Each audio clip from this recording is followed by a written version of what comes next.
44 жил өнгөрчээ. 1975 оны 5 сарын 9-нд миний авч өгсөн цэцэгний зурагтаа сандаалыг өмсөд алга болсондоо охин минь. 1975 оны 5 сарын 9-нд охин нь гинт алга болжээ. Охин маань нэг эмэгтэйг дагаад явсан гэж байсан. Гэхдээ нэг ч хүн залгаж сүрдүүлж уцстаагүй. Ганцаараа яваагүй. Хэн нэгэн тэнд авчиж хайсан байх. Тухайн үед телевизээр цацаж охиныхоо зургийг тарааж 9 шидийн арга хэрэгэлсэн. Эцэстээ олдоогүй.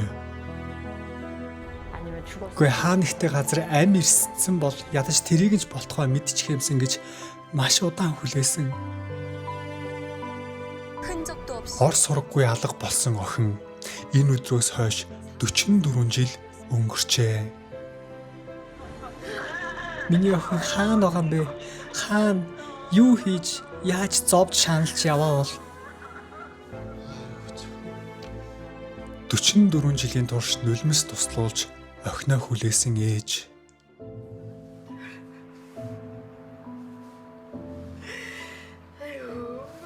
Уучлаарай. Ээжийг үнэхээр уучлаарай.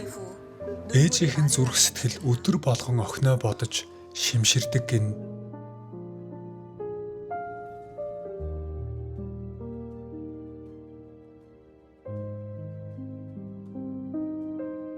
Орой болгон охиныхоо зургийг хараад Кёнга миний охин ээжтэйгээ унтъя гэд зургийг нь тэврээд унтдаг.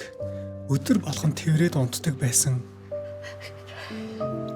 Нөхөр нь эхнэр нь уйлах тоолонд өөр өрөөрөө орж сэмээрхэн нулимс туслуулдаг гин. Хайрт охин минь олдчихосоо гэж ямар их хүлээсэн гэж. Ир хүн эцэг хүнгээд нулимсаа нуух гэж хичээдэг боловч охиныхоо зургийн өмнө төвчж байсан нулимс нь урсна. 3 настайд нь дарсан энэ зурагнаас өөр зураг бидэнд байхгүй. Шин Кёнга 1975 оны 5 сарын 9-нд 6 настайдаа алга болжээ.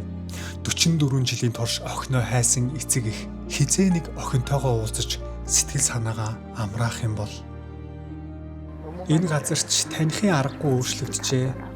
Гэр, орон сууц бүгд өөрчлөгдсөн байна.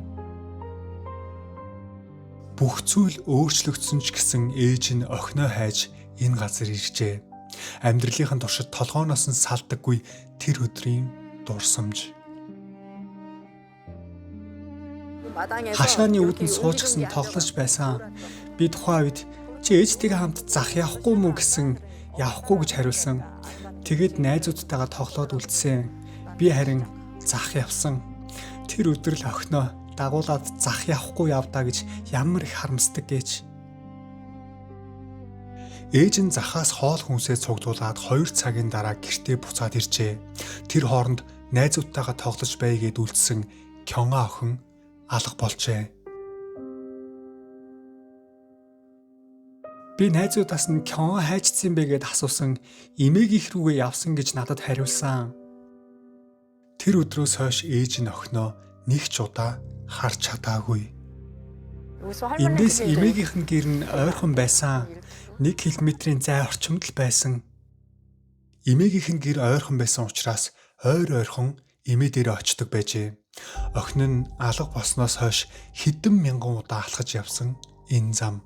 Харамсалтай нь охиныхоо амьд үгүйгч мэдэж чадахгүй 44 жилийг өнгөрүүлжээ.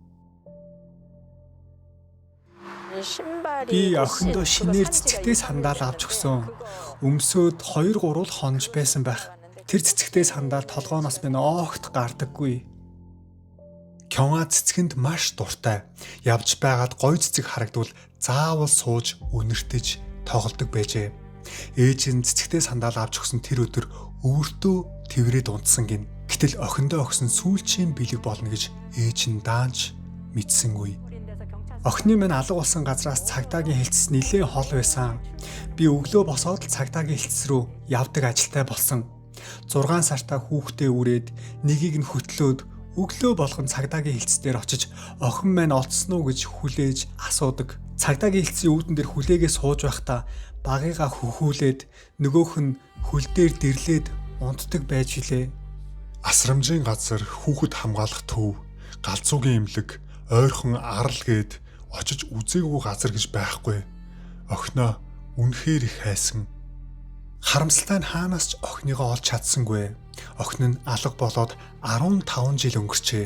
Гэтэл 1990 оны 8 сард охин чинь олдлоо гэсэн дуудлага ирсэн. Би уцаа аваад үнэхээр их баярлсан. Амьд явхад аз жаргалтай өдөр иртгэл юм байна гэж бодсон. Манай гэр бүлийнхэн баярлаад бүгдээрээ их дэлгүүр орж шинэ хувцас худалдаж авцгаасан. Ээж нь охинтойгоо уулзаад охиндоо 15 жилийн турш хийж чадаагүй тэр бүхнийгээ хийж өгөх гэж чин сэтгэлээсээ хичээжээ. Би охиныгоо олсондоо маш их баярлаж байсан. Охиныгоо ажилд оруулаад найз залуутай гэхээр нь хурим найр хийхэд нь хүртэл тусалсан. Тэр өөрийнхөө амьдардаг байсан Тэгүү хот руу байн явдаг байсан. Тэг би нэг удаа асуусан. Чи яагаад Тэгүү рүү байн яваад байдаг юм бэ гэсэн. Ээжээ би таны хайж байгаа Кёнга биш гэж надад хэлсэн.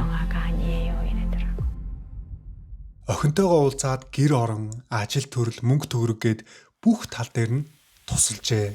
Гэтэл 3 жилийн дараа судлаад үзсэн өөрийнх нь охин Кёнга биш байжээ. Яагаад ингэж муухай худлаа ярьсан болоо?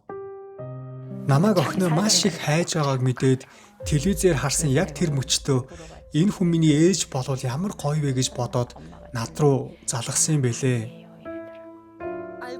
Тэр үед ээж нь охиноо алдсан тэр муухай мэдрэмжийг дахин нэг удаа мэдэрсэн.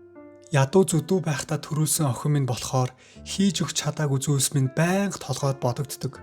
Би охиноо яагаад ч мартаж чадахгүй. Ээж нь нэг удаа хуурдсан ч охиноо хайх сэтгэл нь зогссонгүй.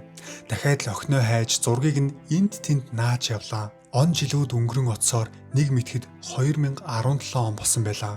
Ээж нь улсаас явуулсан алга болсон хүүхдүүдийг хайх ажиллагаанд оролцож өөр тохиолдсон явдлаа олонний өмнө ярьжээ.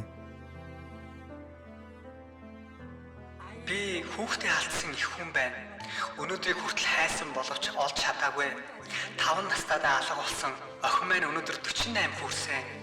Өнөөдрийг хүртэл би охиноо олж чадахгүй байна. Та бүхнээс гуйж байна. Охиныг минь олоход туслаач. Би хүүхэд хайж байгаа олон нийтийн үйл ажиллагаа, хүүхэд олдсон гэсэн сураг дуулдах төдийд л гүйгээд очдөг байсан.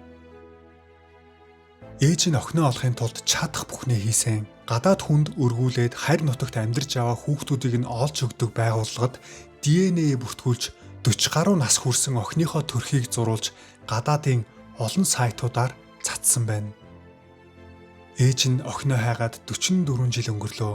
Гэтэл нэг өдөр бас нэгэн дуудлага ирсэн. Охиныг нь олчихлоо гэсэн дуудлага байлаа. Охиныг минь олчихлоо гэд дуудлага ирсэн. Би итгээгүй. Бас л надаар тоглож байна гэж бодсон. Тэгээд би битгий хүнээр тоглоод байгаараа гэд уурлаад уцаа тасалсан. Охиныг нь олчихлоо гэж залгасан газар нь гадаад хүнд өргүүлсэн хүүхдүүдийг олж өгдөг 325 камера гэх нэртэй төрийн бус байгууллага байлаа. Хантесу 2016 онд манай байгууллагад ДНХ бүртгүүлсэн. Тэрхүү мэдээллүүдийг нь манай байгууллага маш олон газар бүртгүүлж давхар хайсан. Хайж байх үед адилхан ДНХ-тэй хүн олдсон. Тэр хүн нь Кёнга буюу Рори гэх нэртэй бүсгүй байсан. Аз болоход ээжийнх нь ДНХ-тэй адилхан хүн Америкаас олдсон байжээ. Энэ эмэгтэй 3000 гаруй хувь адилхан ДНХ-тэй гарсан. Гарцаагүй ээж охин гэж үзэхээс өөр аргагүй. Ийм хэмжээний тоо үзэлтэд эргэлзэх ямар ч шаардлага байхгүй. 44 жилийн турш хүлээсэн охиноо энэ удаа ээж нь харж чадах болов? Уцаа аваад бид бүгдээрээ маш их уйлсан. Охин маань амьд байсныг мэдээд тайвшраа зүгээр л нулимс гараад байсан. Ийм зүйл бас байж болдгоо гэж бодоод л тэр газраас энэ зургийг явуулсан. Эхлээд царайг нь хараад дараа нь шууд хөлийг нь харсан.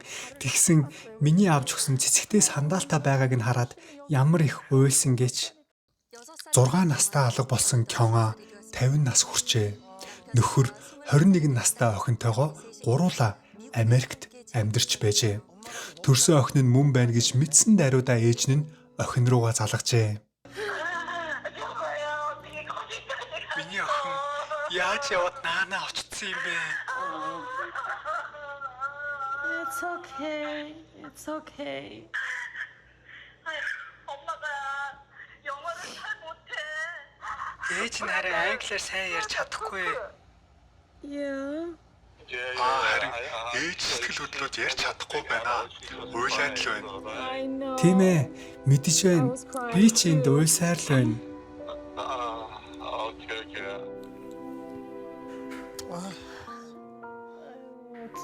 Яаж яваад хийлч ойлгох боломжгүй оронд оччихсан юм болоо. 44 жилийн турш маш их зүйл өөрчлөгдсөн байлаа. Энэ олон жилийн турш хэлхийг хүссэн үгээ өөрийн амаар ойлгуулахын тулд ээж нь англиар хэл сурж эхэлсэн. Охиндоо хамгийн их хэлхийг хүссэн үг нь үнэхээр их уучлаарай л гэж хэлмээр байна. So sorry. I'm so sorry. 많이 미안해. 44 жилийн турш хүлээсэн тэр өдөр ийхүү ирлээ. Охиноос минь ийм их мессеж ирсэн. Алив энийг уншаад өгөөч.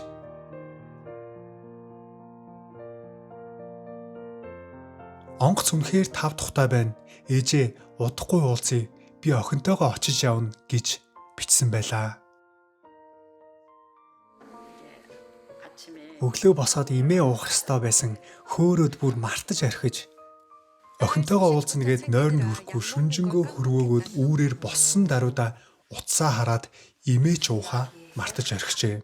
Сурвалжлагч ээжээс нь юуны им ууж байгааг нь асуухад хавдар бамбаа булчирхаан хор тавдрын эцсийн шатандаа явж байгаа. 44 жилийн турш охиноо хайж сэтгэл санаа нэг өдөрч амар тайван байгаагүй их хүний сэтгэл. Тэгтлээ уулзахыг хүссэн охиноо арай нэг олсон боловч хүнд өвчин туссан байлаа. Гэхдээ өвдөж байгаа төрхөө охиндоо яагаад ч харуулахгүйгээд хамгийн гой хувцас гаргаж өмслөө.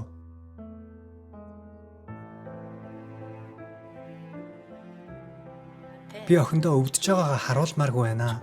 Охин маань сэтгэл нь өвдөн штэ. Удаан уулзаагүй ээжтэйгээ уулзсан чинь ядарсан, өвдсөн хүн очвол ямар их шаналх бол. Эцэг эхийн сэтгэл гэдэг ийм л байдаг.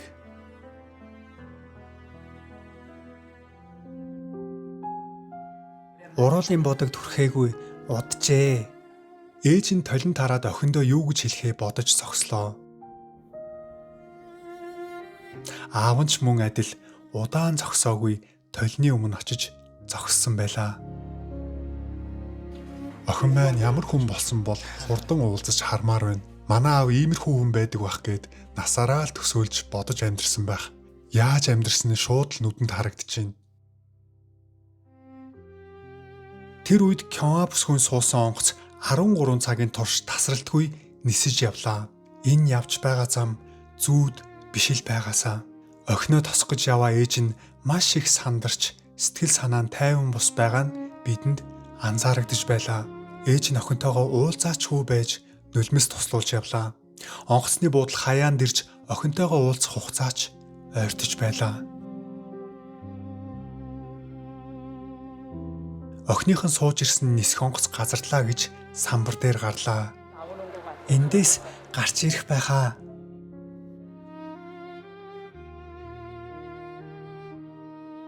Ээж нь маш их сандарч байлаа. Дахин санаа алдсаар л. Би үнэхээр тийс чадахгүй нэ.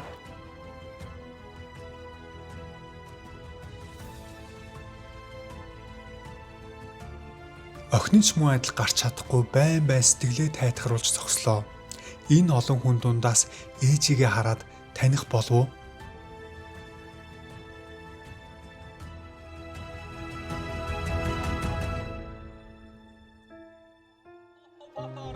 Гэтэл ээж нь шууд охиноо харж таниад төрүүлээд гүйгээд очлоо.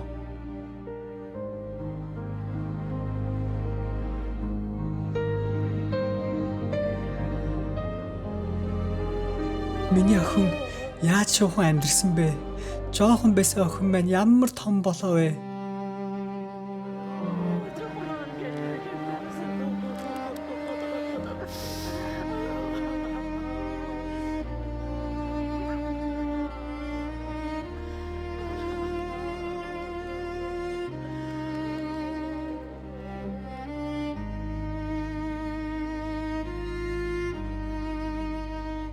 Шүнжин ээжийнх нь бэлдсэн ганц үг. Уучлаарай. Уучлаарай. Ээжигээ үнэхээр уучлаарай. Ээж байнга л хэлээд байсан. Уучлаарай, уучлаарай гэдэл би үнэхээр их цочирдсан.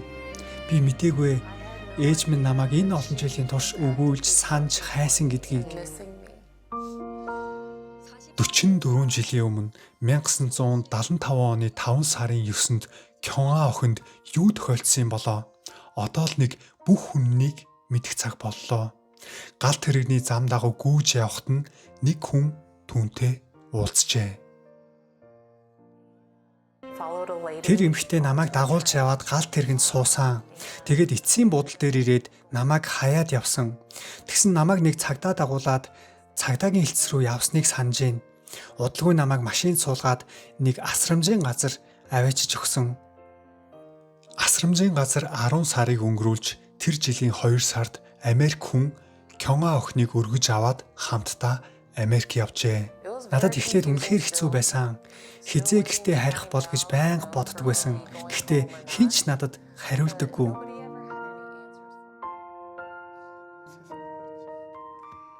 Ээж нь охиноо ингэртээ тэрэх хүртэл 44 жил өнгөрчээ. Чиний энэ дух аавынхаа тухтай яг адилхан байсан. Хിവэрэ байна шүү. Би жоохон байхад чинь ямар жижигхэн тухтай юм бэ? Яг аав гэж байнга хэлдэг байжлээ. Яг энэ хэсэг нь ямар адилхан гэж.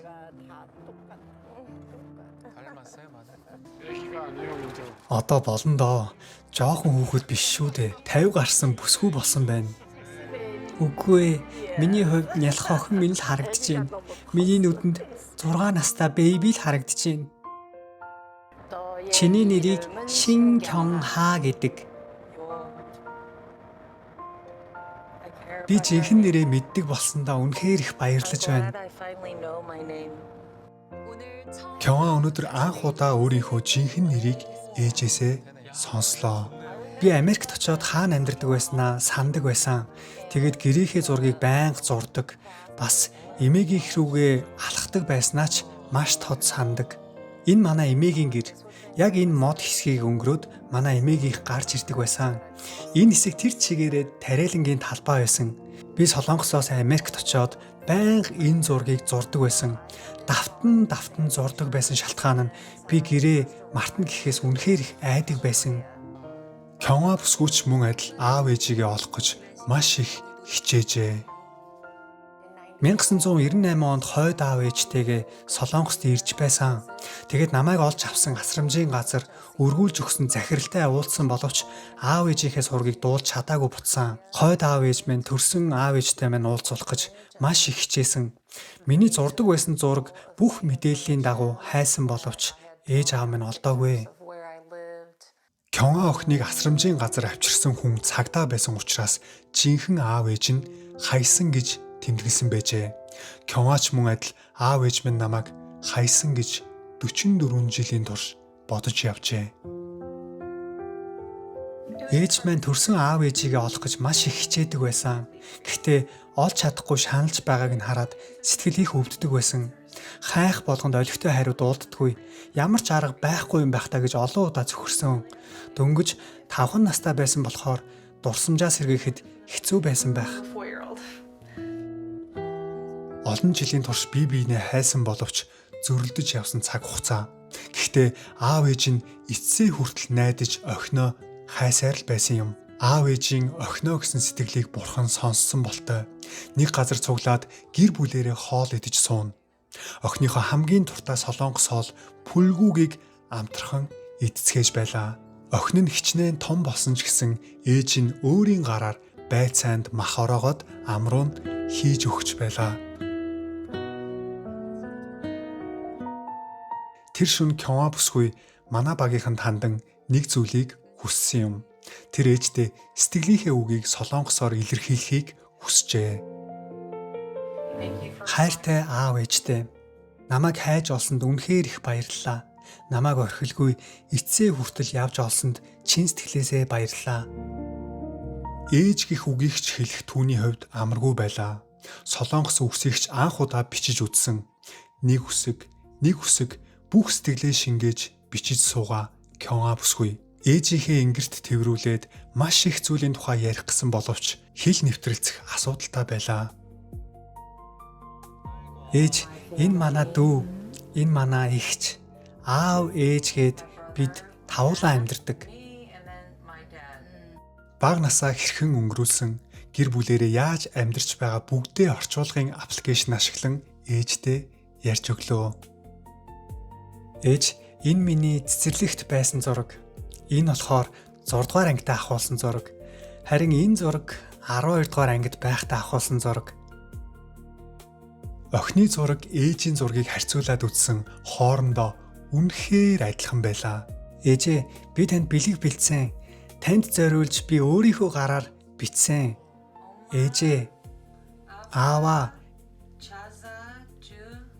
намайг олсонд баярлалаа. Шин Кёнга.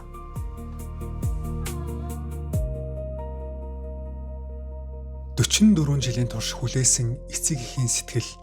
Охиноо яасан бол, хаан байгаа бол, ядарч байгаа болов, өлсөж байгаа болов, хинтээ амьдарч байгаа бол гэж санаан зовж нойр хулжин өнгөрүүлсэн 100 шөнө. Харин нөгөө талд аав ээж минь намайг хайсан гэж бодож бяцхан зүрхэндээ насан туршдаа шархтээж явсан охин.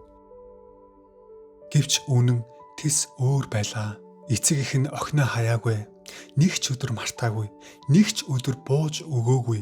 44 жилийн турш охиныхоо зургийг тэврээд унтсан ээж, нулимсай нууж хөнгүү газар уйлдаг байсан аав. Гудамж, цагдаагийн хэлц, асрамжийн газар имлэг гээд охиноо байж магадгүй бүх газраар хайсан эцэг хүний сэтгэл. Тэдний зүрхэнд охин нь 50 настай эмэгтэй биш. 1975 оны тэр өдөр цэцэгтэй сандаалаа өмсөөд гэрээсээ гарсан 6 настай бяцхан охин хിവэрэ байлаа. Энэ бол 44 жилийн турш тасраагүй ээжийн хайр, бууж өгөөгүй аавын сэтгэл. Гэрээ мартахгүй гэж бага насныхаа дурсамжийг цаасан дээр зурсаар явсан бяцхан охины чин сэтгэлийн түүх юм. Ээжтэйгээ урт насалж удаан жарган шүү миний охин. Биеэ сайн бодорой. Эрүүл байх л хамгийн чухал шүү.